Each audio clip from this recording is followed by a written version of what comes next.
Welcome everybody as we prepare for another double portion of Acharei Mot-Kedoshim.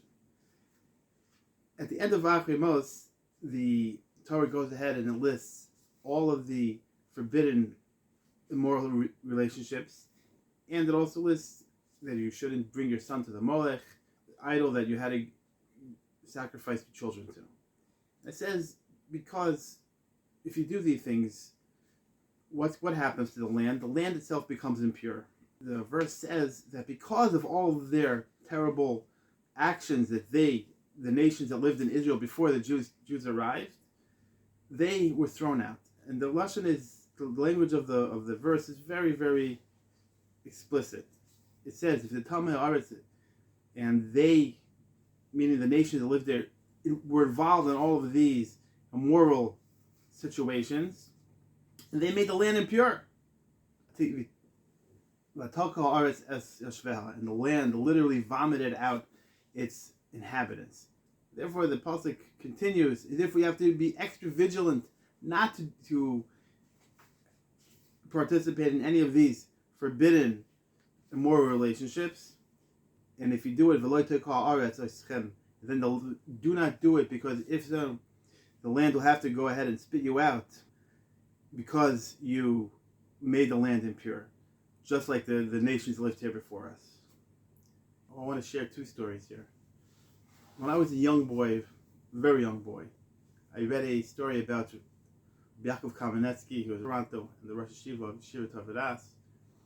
And it said in that story that he used to walk through, whenever he walked through the hallways of the yeshiva, if he saw a wrapper or something on the floor, paper, some sort of litter, he would pick it up and put it in his pockets. And if they didn't remind him to empty his pockets are bulging at the end of the day, then he would just take all the litter home with him to his house. And obviously his Rebbe didn't appreciate all of the yeshiva's litter being brought home. Now I remember thinking as a child, I couldn't understand the whole story. What kind of barbarian would possibly throw something on the floor of the yeshiva? Something as special as the yeshiva? Who would do such a thing? I couldn't wrap my head around that there would be anybody that would do that. And I guess the credit to that would go to my parents for instilling such a belief. Fast forward many years, not so idealistic, and now I do understand that.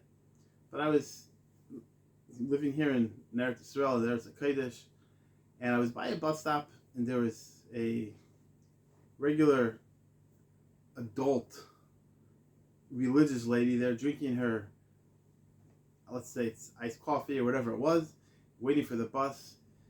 And as the bus pulled up, she took this cup and she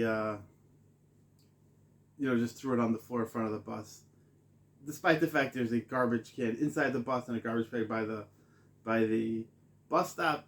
Just threw it on the. I remember thinking to myself, this is the Parashat Mel. This is the palace of the king. Who does such an action? You would never do that. You would never do that in your own home.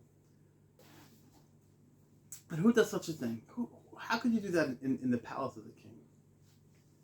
How could you be so disrespectful? And the answer to both these stories are that it's not necessarily in bad faith. It's not necessarily with a malevolent intention. What it simply is that when somebody lives in a certain situation, they become comfortable with it. They could do the most crass, insulting thing without even realizing that that's what their actions are. So when someone goes ahead and sins in the land of Israel, and the land spits them out, so why does that occur?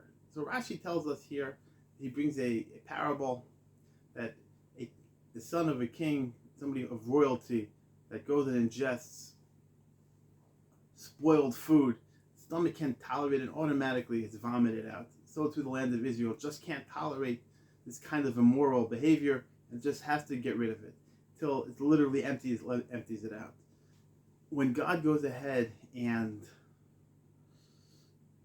issues a punishment, it's not like sort of petulant child just wants to punish and get back and be mean.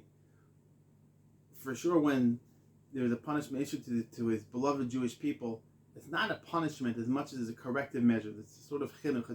It's trying to bring us back to how we should be. So what's the corrective measure over here? There's a phenomenon that's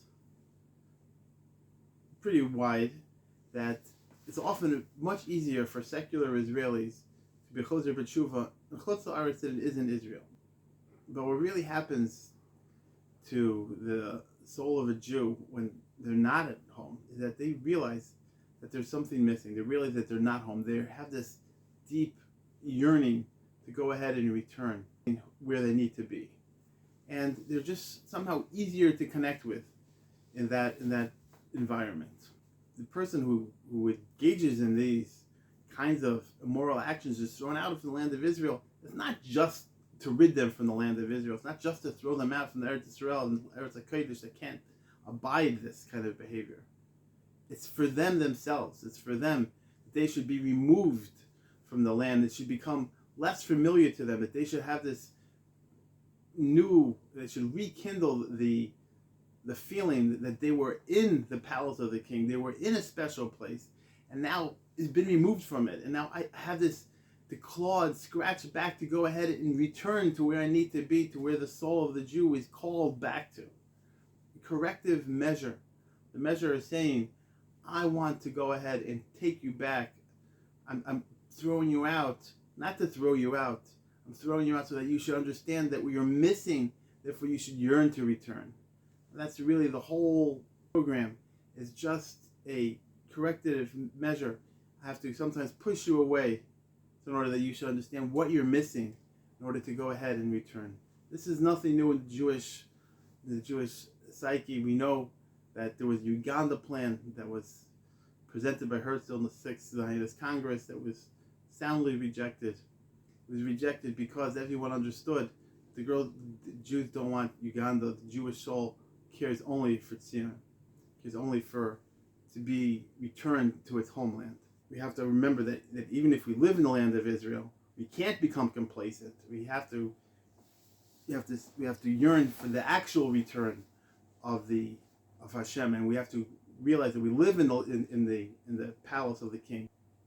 All of us together need to go ahead and remember to return to Hashem, especially in these days of Sfira, to return, and by returning to Hashem, we'll be able to again make the land of Israel, Eretz Yisrael, the wonderful, holy, special place that it is.